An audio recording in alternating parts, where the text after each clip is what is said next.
TIFU by dragging a dead deer to the ditch. One particular pair of neighbors, who we've never spoken with, always seem to walk by my house at the exact moment I'm doing weird stuff. A few months ago they witnessed me holding a ladle under my dog to collect pee for a urine sample for the vet. Today, they walked by as I was dragging a dead deer to the ditch. The unfortunate deer had been shot by a hunter and died on my property. When I called the city, they said they could pick it up, but only on the city property, which is the ditch at the end of my drive. Naturally, I tied the deer up to the tractor and dragged it down the lane to the road. Of course, these neighbors walk by as I'm untying the rope from the deer.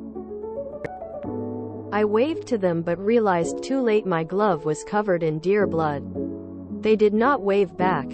Fairly certain they think I'm a psycho who collects dog pee in a ladle and hides deer bodies in the ditch. TLDR. Neighbors walked by as I was dragging a dead deer to the ditch for disposal.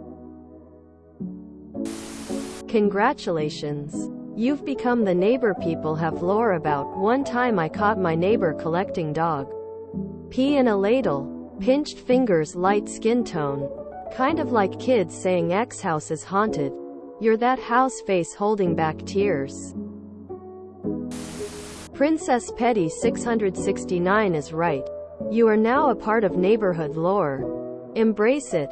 Start a book series. Make your neighborhood as famous as Stephen King's Castle Rock. Except yours is real and far less lethal. Unless you're a deer, I guess. Smile.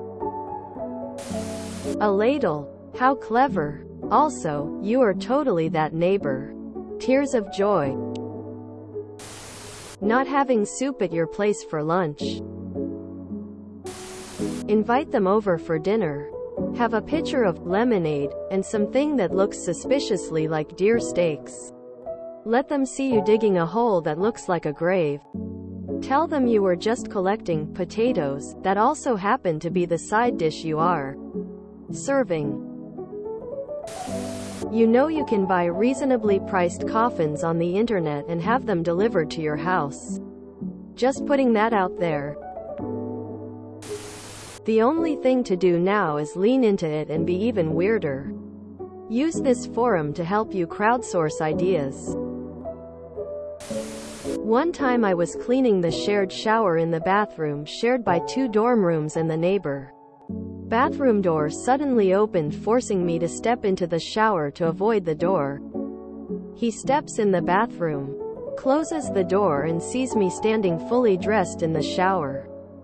I'm just like, hey, with a little hand wave.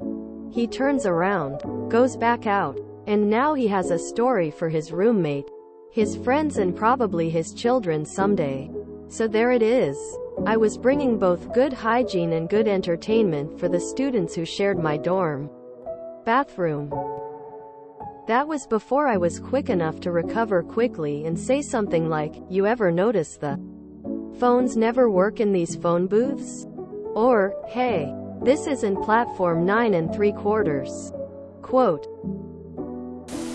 ROFL! Exclamation mark! Exclamation mark! This was one of the more amusing things I've read recently.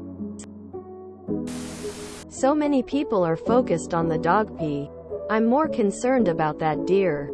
That's a lot of meat going to waste. Was it dead for a few days and already rotting? Could have saved hundreds on food costs if it was still good. If you hang out here long enough, you may meet them via a post titled TIFU by buying a house next door to Mr. Nutty Clusters. Well, you may as well lean into it now. It's not too late to mow crop circles in your yard and attempt to launch your dog into space.